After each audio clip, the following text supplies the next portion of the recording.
नमस्कार, स्वागत है साहित्यिक झरोका चैनल पर। आज हम करेंगे बिहारी के दोहे व्याख्या भाग 5।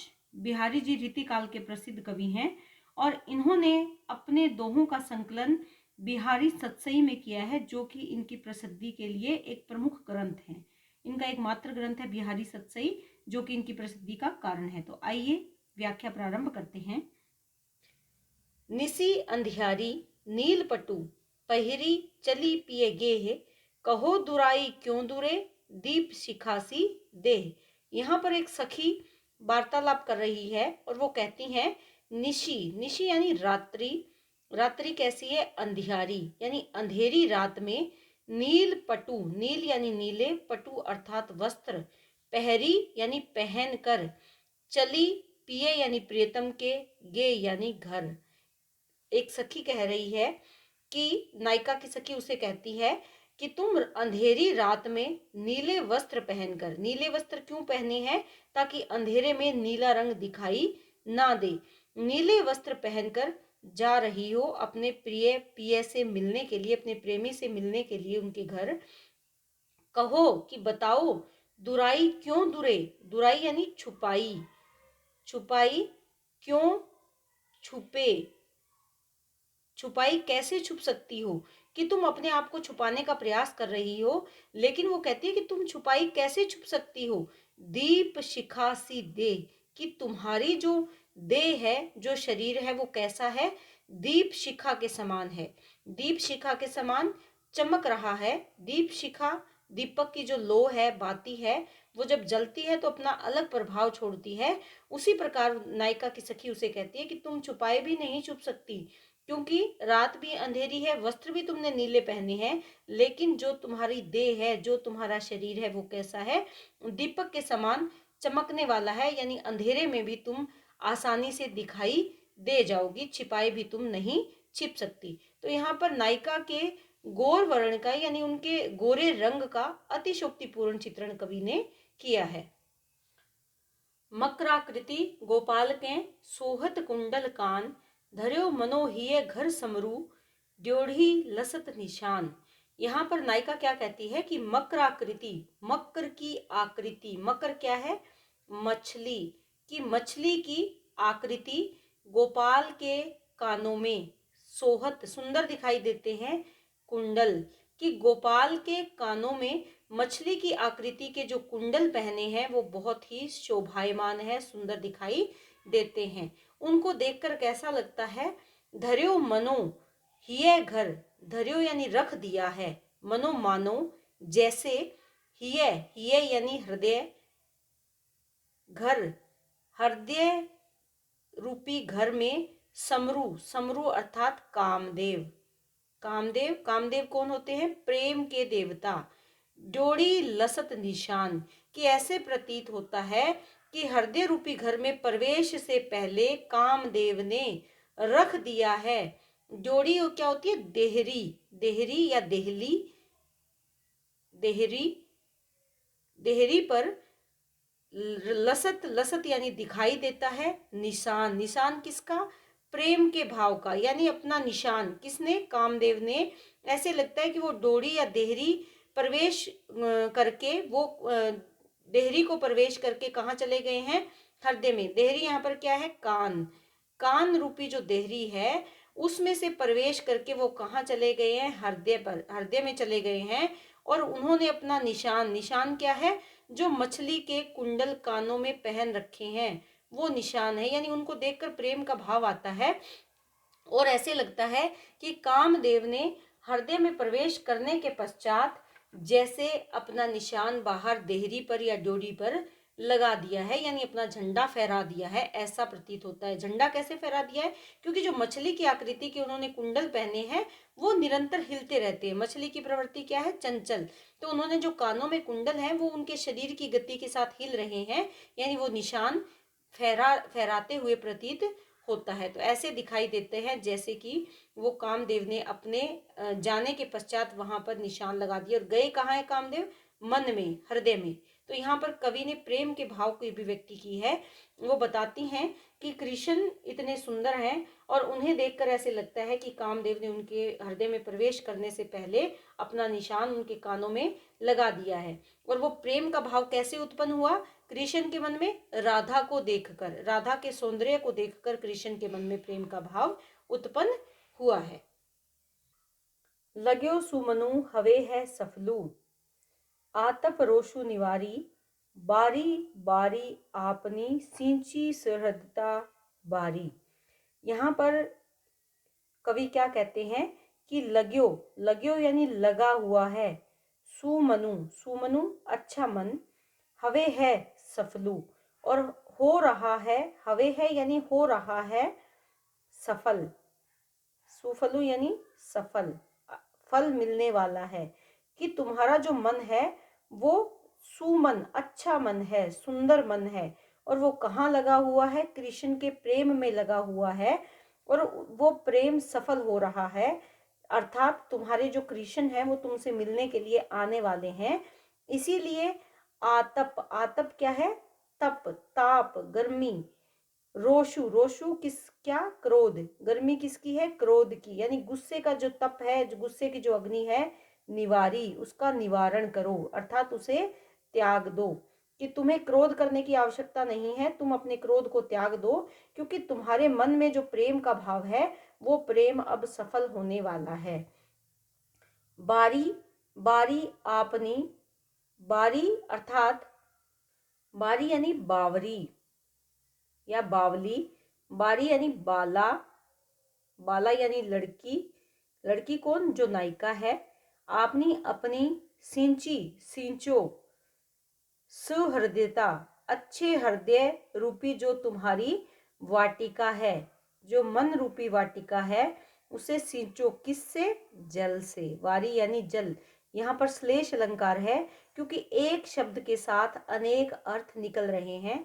इस बारी का अर्थ क्या है? बावरी। ये बारी यानी बाला यानी नायिका और ये वारी यानी जल। तो यहाँ पर वो क्या कहती है कि हे बावरी, बाला या नायिका, अब तुम्हारी अपनी, अपनी जो वाटिका, मन रूपी जो हृदय रूपी वाटिका है, उसमें प्रेम पुष्प को संचित सिंचो, उसे पुष्पित होने दो, यानी प्रेम रूपी जो फूल खिला हुआ है उसे तुम विकसित होने दो और अपने मन रूपी वाटिका को प्रेम रूपी जल से सिंचो। तो यहाँ पर श्लेष अलंकार का सुंदर प्रयोग हुआ है। रूपक और यमक अलंकारों का भी काव्य सौंदर्य के लिए उपयोग किया है कवि ने। याद रखें कि दोहा छंद है इस संपूर्ण काव्य में। इस दोहे में नायक और नायिका के भावों का सुंदर चित्रण किया गया है। तो यहाँ पर नायक क्या है? कहत, नटत रीझत खीजत मिलत खिलत लजियात, भरे भोन में करत हैं नैननु ही सो बात। कि कहते हैं, लेकिन कौन कह रहा है? नायक, नायक कहत कहते हैं, नटत मना कर देती है, कौन मना करती है? नायिका। रीझत और नायक उसके इस हाव पर जो भाव व्यक्त करती हैं वो मना करती हैं, उस पर रीझ जाते हैं यानी आकर्षित होते हैं। लेकिन जो नायिका है वो क्या करती है? खींचती है उस पर, खींचत यानी खींचती है, झुंझलाहट महसूस करती है। ये रीझता कौन है? नायक। ये ध्यान रखें आप कि नायक ही कहता है, नायिका मना करती है। नायक उसके इस उत्तर से उसकी ओर आकर्षित होता है और नायिका खींच जाती है, झुंझलाहट अनुभव करती है। और ऐसा करने के दौरान मिलत है, दोनों की आंखें मिलती है, और खिलत है और दोनों के हृदय प्रसन्न हो उठते हैं। और ऐसा होने पर लज्जियात, नायिका लज्जा का अनुभव करती है, अर्थात नायिका लज्जा का अनुभव करती है। कब? जब नायक कहता है, नायिका मना करती है, नायक उसकी तरफ आकर्षित होता है और नायिका खींचती है, लेकिन इस दौरान दोनों की आंखें मिलती है और दोनों प्रसन्न होते हैं और नायिका शर्मा जाती है। भरे भवन में, भवन यानी भवन में, भरे वहाँ बहुत सारे लोग हैं, बहुत सारे जन हैं, ऐसे भवन में करत हैं, कर रहे हैं, नैननु, नैननु यानी आंखों से, आंखों ही सो यानी से बात। ये सब कैसे हो रहा है? आंखों के इशारों से। आपसी बातचीत नहीं हो रही, केवल आंखों से इशारे हो रहे हैं और नायक और नायिका आंखों से बातें कर रहे हैं, आंखों के इशारों से बातें कर रहे हैं। भवन भरा हुआ है, बहुत से लोग हैं वहां पर, लेकिन ऐसे वातावरण में दोनों का इस प्रकार से हाव भाव अपने व्यक्त करना, कवि ने बहुत ही सुंदर तरीके से दोनों की मानसिक स्थिति का चित्रण यहाँ पर किया है। बतरस लालच लाल की मुरली धरी लुकाए, बत सो करे बोहनु हंसे, दैन कहे नटी जाए। बतरस बातों का रस प्राप्त करने के लिए, लालच इसी लालच में, किसकी बातों का? कृष्ण से बातें बातें करने के लालच में लाल यानी कृष्ण की मुरली रख देती हैं लुकाए यानी छुपाकर। कौन? जो राधा है, वो क्योंकि कृष्ण से बातें करना चाहती है, बातों का आनंद लेना चाहती है कृष्ण के साथ, और इसी लालच में आकर वो कृष्ण की मुरली को छुपा देती हैं। सो करे, और कृष्ण जब उसे अपनी मुरली के बारे में पूछते हैं, सौगंध देते हैं, तो वो कहती है कि सौगंध, मुझे सौगंध है कि मैंने तुम्हारी मुरली नहीं छुपाई, लेकिन बोहनू हंसे, लेकिन उसकी जो बोहें हैं, जो आंखों पर बोहें हैं, वो हंसने लगती है, यानी वो मुस्कुराती हैं। दैन कहे, और कृष्ण जब उसको देखते हैं, उसके भावों को देखते हैं, उसकी बोहों का मुस्कुराना जब देखते हैं, तो वो उसे मुरली देने के लिए कहती हैं, लेकिन नटी जाए, राधा मना कर देती है। देने के लिए कौन कहता है? कृष्ण कहते हैं, लेकिन राधा मना कर देती है। नटी जाए यानी मना कर देती है। नटने का मतलब क्या है? इनकार करना। तो वो देने से मना कर देती है। यहाँ पर राधा और कृष्ण की आपसी बातचीत के बारे में बताया गया है कि बांसुरी उनकी बातों के बीच में व्यवधान उत्पन्न ना करे, इसीलिए राधा बांसुरी को छुपो देती है, और कृष्ण जब उसे मांगते हैं तो वो इनकार करती है, और कृष्ण ये जान जाते हैं कि मुरली राधा के पास है, क्योंकि वो उसकी आंखें मुस्कुराती हैं। तो ऐसे में वो जब मुरली मांगते हैं तो राधा फिर से देने से इनकार करती है। तो राधा और कृष्ण के मनोभावों का सुंदर चित्रण यहाँ पर किया गया है। कागज पर लिखत न बनत, कहत संदेशु लज्जात। नायिका के विरह भावों को अभिव्यक्त किया है कि वो कागज यानी कागज पर लिखत न बनत, कागज पर लिखते नहीं बनता, यानी कागज पर वो अपने भावों को लिख नहीं पाती। भाव कौन से हैं? जो विरह के भाव हैं। कहत संदेशु, कहती है, अगर संदेश किसी को कहकर संदेश भेजती है तो उसे लज्जा का अनुभव होती है, यानी उसे लज्जा अनुभव होती है। वो किसी को संदेश के रूप में मौखिक तौर पर संदेश भी नहीं बता सकती, अपने भावों को नहीं बता सकती, क्योंकि उसमें उसे शर्म आती है। कहिए सबू तेरो हियो, मेरे हिये की बात। और राधा आखिर में क्या कहती हैं? कहिए, कह देगा, सबू यानी सब कुछ, तेरो तुम्हारा, हिये यानी हृदय, मेरे हिये यानी हृदय की बात। तो वो कहती है कि ना तो मैं कागज पर अपना संदेश लिख पा रही हूँ, ना ही मैं किसी संदेश वाहक को ये संदेश बता पा रही हूँ। वो अनुमान लगाती है कि कह देगा, अगर तुम अनुभव करोगे तो तुम्हारा हृदय मेरे हृदय की सारी बातों को समझ लेगा। क्यों समझ लेगा?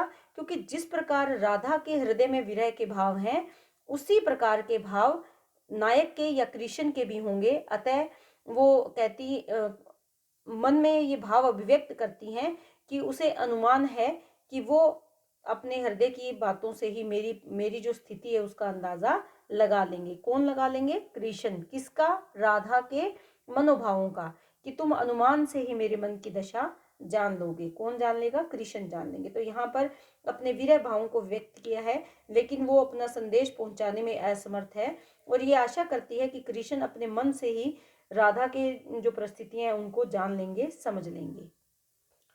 राधा अपने मन के भावों को अभिव्यक्त करते हुए सखी से कहती है कि सोवत जागत, सोते हुए जागते हुए, सुपन बस, सपने के जब अधीन होती है, यानी सोते समय जब सपना लेती है तब, रस यानी आनंद में या सुख में, रीस अर्थात क्रोध में, चैन यानी सुख, कुचैन अर्थात व्याकुलता में या दुख में, सूरती श्याम घन की, सूरती यानी याद, स्मृति किसकी?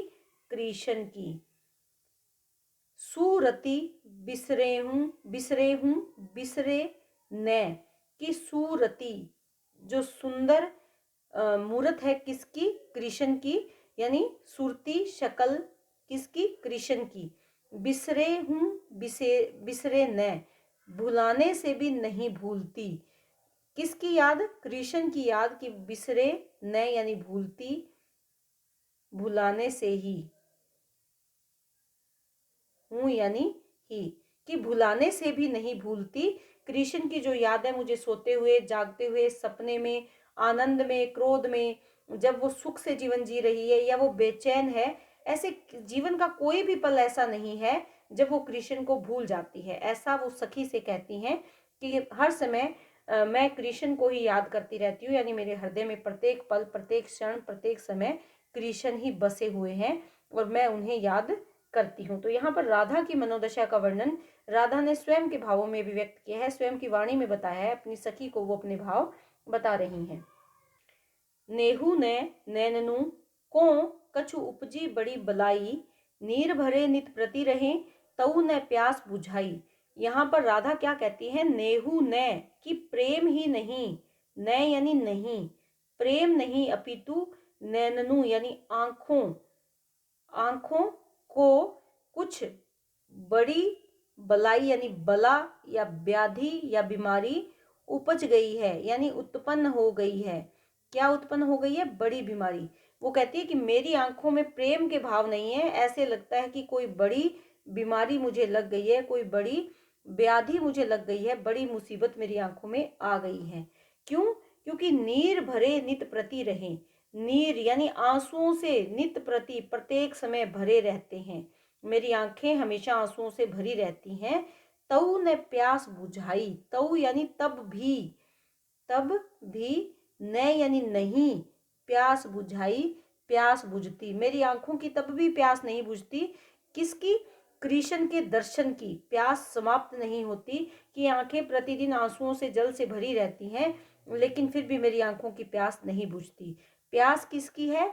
अपने प्रियतम के दर्शन की। उस प्यास के बारे में वो बता रही है कि मुझे लगता है कि मेरी आंखों को केवल प्रेम की नहीं बल्कि कोई बड़ी मुसीबत मेरी आंखों में आ गई है, या कोई बड़ी व्याधि या बीमारी आ गई है, क्योंकि आंखें हमेशा जल से भरी रहती है, लेकिन फिर भी मेरी प्यास को ये शांत नहीं कर पाती। आंखों को क्या लालसा है? अपने प्रिय कृष्ण के दर्शनों की लालसा है, इसीलिए अपने मन को मन के भावों को व्यक्त करते हुए कहती हैं कि मेरी आंखें जो है वो अपनी प्यास नहीं बुझा पाती, क्योंकि प्यास किसकी है? कृष्ण की। तो यहाँ पर कृष्ण के प्रति प्रेम भाव को अभिव्यक्त नायिका ने किया है। यहाँ पर लाल तुम्हारे विरह की अग्नि अनूप अपार, सर से बरसे नीर हूं, झर हूं मिटे न झार। यहाँ पर जो नायिका की सखी है वो नायक के सामने नायिका के भावों को अभिव्यक्त कर रही है, और वो क्या कहती हैं? लाल, लाल कौन है? कृष्ण। कृष्ण तुम्हारे विरह की जो अग्नि है वो अनूप है, अनूप अर्थात अनोखी है, और अपार है अर्थात असीम है, उसकी कोई सीमा नहीं है। वो निरंतर कृष्ण के प्रति जो प्रेम के भाव की अग्नि है वो राधा के हृदय में निरंतर जलती ही रहती है, अर्थात उसका कोई अंत नहीं है। सर से बरसे नीर हूं, सर से यानी बढ़ती है, जैसे बरसता है नीर, कि ऐसे उसके आंखों आंखों से जो आंसू है वो ऐसे बरसते रहते हैं जैसे कि नीर बरसता है। झर हूं मिटे न झार, लेकिन फिर भी, झार अर्थात ताप,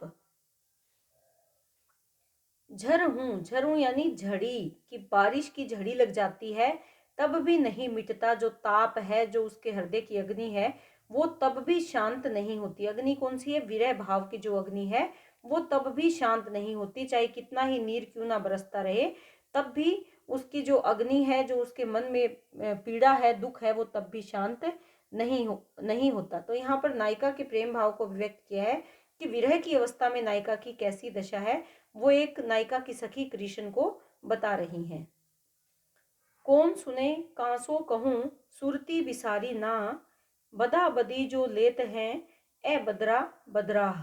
तो यहाँ पर नायिका अपने मन के भावों को अभिव्यक्त करती है कि कौन सुने, कि मेरा जो दुख है, मेरी जो पीड़ा है वो कौन सुने, क्योंकि मेरे प्रियतम ने मुझे भुला दिया है। वही जब मेरी सुध नहीं ले रहे तो उनके अलावा कौन है जो मेरे दुख को जाने। कासों कहूं, और मैं किससे कहूं, मेरे जब प्रियतम ही पास नहीं है और उन्होंने मुझे भुला दिया है तो कोई मेरी बात सुनने वाला भी नहीं है, और कोई ऐसा भी नहीं है जिसे मैं अपने मन की सारी बातें बता पाऊं। सुरती, सुरती यानी याद, याद बिसारी ना, बिसारी यानी भुलाना। जो कृष्ण है उन्होंने मेरी याद ही ऐसे लगता है कि भुला दी है। बदा बदी जो लेत हैं ए बदरा बदरा, बदा बदी यानी शर्त लगाकर, जो जैसे, लेत हैं ए बदरा, ये जो बादल, बदरा यानी बादल, बादल, बदरा, बदरा यानी कुमार्ग। ऐसे लगता है कि ये जो बादल है ये जिद करके कुमार्ग पर चल पड़े हैं। कारण क्या है ये कहने का? क्यों? क्योंकि जो बादल हैं वो बरस रहे हैं और इस बरसती हुई झड़ी में जो राधा है उसे अपने कृष्ण अधिक याद आ रहे हैं। तो ऐसे में वो कहती है कि ऐसे लगता है कि जो बादल हैं ये गलत रास्ते पर चल पड़े हैं और इन्होंने क्या निश्चय कर लिया है? मेरे प्राण लेने का निश्चय शायद कर लिया है। तो ऐसा वो अनुभव करती है, क्योंकि वियोग अवस्था में बारिश का होना, फूलों का खिलना, नदियों का कलकल, ये सब नायिका को अच्छा नहीं लगता। तो उसी में से एक भाव को यहाँ व्यक्त किया है कि जब बादल आकर बरस रहे हैं तो ऐसे लगता है कि ये बादल बुरे मार्ग पर चल पड़े हैं। और बुरा मार्ग कौन सा है? नायिका के प्राण लेने का, कि शायद इन्होंने जिद कर ली है या इन्होंने शर्त लगा ली है कि ये आज प्राण लेकर ही रहेंगे। और ऐसे में कृष्ण भी मेरे पास नहीं है, ऐसे लगता है कि उन्होंने मुझे भुला दिया है। तो यहाँ पर जो मन के भाव है वो विरह के भाव है नायिका के। और ये ध्यान रखें कि ये जो हम कविताएं कर रहे हैं, दोहे कर रहे हैं, ये श्रृंगार रस के अंतर्गत कर रहे हैं। तो आज हमने जो व्याख्या की है दोहों की, उम्मीद करती हूँ आप इसे बहुत अच्छे से समझ पाए हो। और अगर ऐसा है तो लाइक, शेयर और सब्सक्राइब करें। इसके साथ साथ जो वीडियो देखें उसके साथ अपने कमेंट ज़रूर दें। बहुत बहुत धन्यवाद।